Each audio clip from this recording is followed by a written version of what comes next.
how to manage inventory in Smplsale. By clicking inventory, you can see your stocks, balance, what you have by category. If you want to create a vendor, you can create a vendor by clicking vendor. You want to do a new purchase to add anything in a stock, click on purchase. You got your this month purchase loaded. You can always search for anything or you can change the date. In order to get the purchase, create a new purchase, click on new, select the vendor,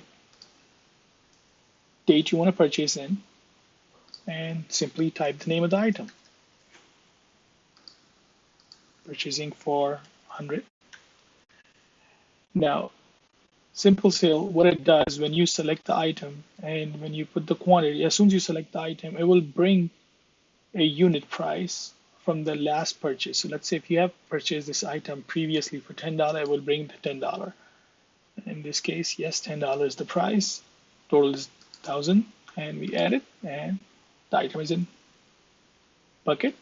Once you done the purchase, simply click save, and it will add the item in stock, and your quantity get updated. For more information, please visit our site, smplsale.com. Thanks for watching.